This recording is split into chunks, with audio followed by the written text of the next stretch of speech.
Evil Geniuses versus VG Gaming. This is a hype matchup, so let's get right into it. Game 1 is underway. This is the 4th series that VG Gaming and Evil Geniuses have played against each other this season.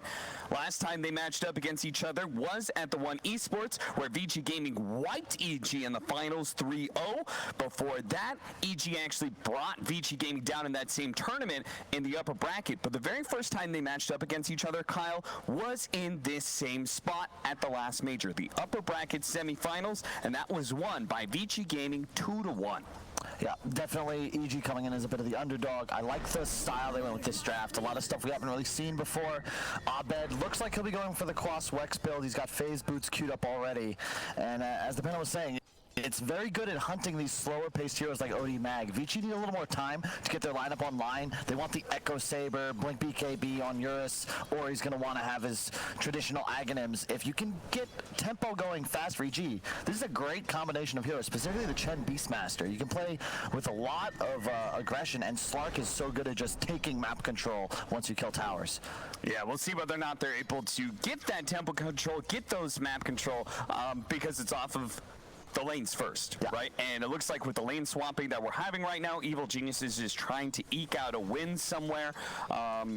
So what? They don't want... What matchups do we want for these sides? Do they want to have the Slark versus the Mag?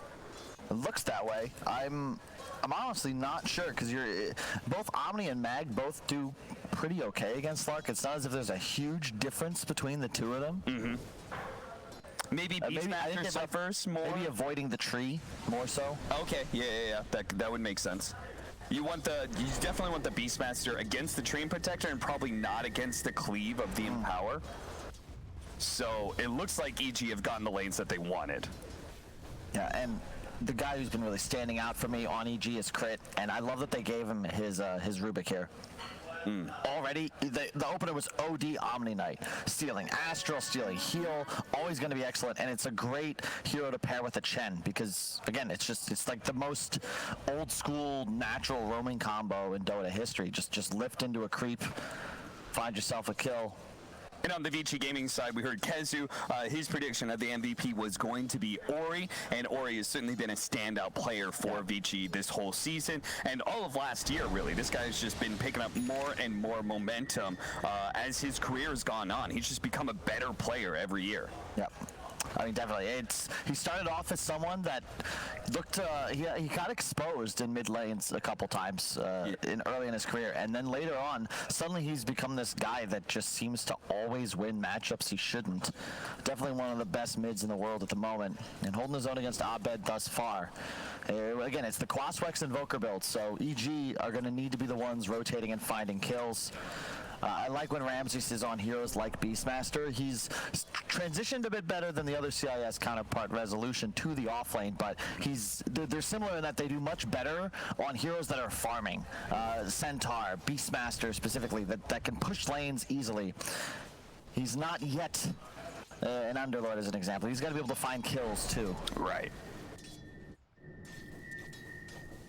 See, Chen, Fly just doing a little bit of pulling onto the hard cam, trying to stop PYW from doing this obnoxious side pulling as much as possible. They're now going to have Arteezy into Yang, so we're going to swap around the lanes a little bit more. Yeah. I like that Arteezy started with the Orb of Venom. I've seen some Slarks go for it, others skip it, but when you're knowing that your matchup will be against a melee hero, regardless of who's up against you, I think it's critical you get it right away.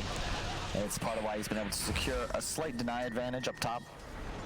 Yeah, good example of that just this morning. Gabby being able to get so many kills on his Slark versus Fnatic. Yep. DJ dying multiple times there as the Crystal Maiden. Yeah, another reason this Invoker is solid, not only is it a traditional counter to the Omni Knight, because you and Brew are really the only heroes that can remove the GA on multiple heroes, but it also removes the tree armor, which is very effective as you try to land kills. A little bit of mana burn action against heroes like, I mean, you got a lot of strength heroes up there on the board. Magnus, Tiny, as well as Omni Knight, all susceptible to that. Tree Protector as well, actually. Yeah. It's just really good to pair with heroes like Chen. I always like Chen and Undying as supports with the Quas Wex Invoker, because he can provide like the rotations. You need something that secures the towers, and Chen's great at that. How do you expect this laning phase to really break through? Is there any obvious advantage that you're seeing as this lane has gone on? It's mid, or he's going to get bopped a little bit. Will manage to get the EMP burn on him.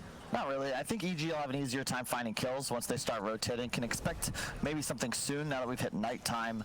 Tiny tossbacks are really VG's only way of making plays at the moment. They certainly have a slower draft, which is why it's so important for EG to be the ones that get out to an early lead. For me, it felt like because they had a slower lineup, it was more important for their laning phase to go a little right. They do have Crit cutting across here, leading with the Fate Bolt, Telekinesis tossback with the Cold Snaps, but now PYW is going to show up, and he's looking for the tossback. He's going to wait. Oh, I thought he was going to wait until the heroes had separated themselves from the creeps, but pulls the trigger a little bit too early. We're not used to it just yet, but that nerf to the toss range shows itself there, because previously, yeah, he could just wait, and even if they walk up the other high ground, he's still going to be able to land tossbacks to the tower, but he rushed it there because he was going to run out of distance quite soon. That makes sense. You're going to try for a toss here. Avalanche toss over into the OT, and they slow him down a bit with the Bramble Maze. They're going to turn around with the Cold Snap, actually. PYW, he's actually the one who dies instead. 2 versus 3, and Evil Geniuses walk away with the first kill. Nice job. I just had more heroes there, right? Treant is not really useful away from the trees in the center of this mid lane. Yeah. PYW found himself in no man's land quickly, and Abed actually is going to go all the way back to base. Just kidding. I have a Chen. Pulls him right back in, and now he's ready to rotate. If they won, it's actually been the opposite, right? The supports are rotating into that mid lane. I'm really shocked we haven't seen more Chen at this event. Oh, hang on, Ramsey's just missed micro. Yeah, he's going to get skewered up, and Ramsey's maybe a little bit of his inexperience is going to show itself on the off lane. Dies 1v1 to Eurus. Eurus is going to get pulled back with the Necronomicon minions out, burning him out of mana. Maybe they can get a counter kill, but ERP turn around. Oh, the Dark Pack was still going from Arteezy, but it might be enough to get the kill onto Crit. PYW is going to try for it. DY is going to join him. One punch isn't good enough. He needs another and won't be able to, as this army from Fly combined with the Necronomicon minions is just too much. That's huge, because EG, they wanted to make a play into this bottom lane with the Necro timing, and Eurus, very heads up, recognizes that Ramsey's kind of just fell asleep there. Maybe he was shopping. It looked like he might have been microing Courier, because his boars get killed, and then he just gets gone on. Eurus just straight up mans for him, and that's it. Like, there's the timing. You rotate Arteezy down here, but there's nothing doing now. They're even going to, be careful, man. These are worth a lot of gold, though. Like that, so much gold and experience was just fed away by Ramses. Oh, that's 200 gold. That was like another 100 from the boars. And yeah, sure, you hit this record timing. But oh, nice tornado. Great read by Abed. And also is going to get them to waste a sentry. Yeah. You don't expect that's such an Abed play, right? Although he did have a ward, so he knew he kind of guessed and just sort of tracked him through the fog. But either way, really nice timing. And yeah, I just can't believe there's not been more Chen. The global teleport is just such a crazy good mechanic. We've seen Wisp played to great success here. Chen, one of the only heroes in Dota remaining that can provide global movement. And also just helps secure the laning phase as well. You can see EG, top 3 net worths even after that miscue. And now they're going to look to try and get an objective here. But can they actually get this objective? Because if they can't, they're going to be having a bunch of heroes stuck on just a corner of the map. This DY Treant Protector is trying to protect it right now with the Brambles and the Living Armor. Now this is go for the 2-0-2. This is still fine. Like back in the day, you used to like going aggro with your Chen and your carry, but now that you need more levels to get higher creep levels of creeps you can take over, you have to start safe lane. But in theory, you want to come down bottom. They bring Ramses here. This is the real tower push. He's got Necro Book up again. You can start to be into the tower, but we'll see if they try and do anything here. Eurus is smacking top all by himself. They burned him out of mana. He doesn't have Soul Ring for another 5 seconds. Yang's in trouble. The toss over, the Avalanche onto 3. That's a good toss, but there's too many heroes here from Evil Geniuses. At the end of the day, EG, they just brought more bodies to a fight, and you can't beat that. More bodies. You can't bring more bodies than all 5, Cap. The entire squad's here. It's much easier for Abed to rotate around, of course, because he's that Crosswex Invoker, but this is part of the plan for Vici. He might actually just get gone on here. Yeah, this is nice. Eurus immediately challenging Crit, recognizing that his TP solo is going to cost him his life as he's willing to use the RP because this in part secures that tower. And this is the way VG wants to play. They have no intention of taking in any engagements right now. EG, they recognize they've got Chen, they've got Roar and Necro, the Slark, they're 5 heroes, and it's a Quaswex Invoker. This hero doesn't farm, he fights when he goes for this build. You just want to keep accelerating scale, avoid EG for the next 5-10 minutes until those core items are online. And Eurus is just having an incredible game. Like 2 free kills to add on to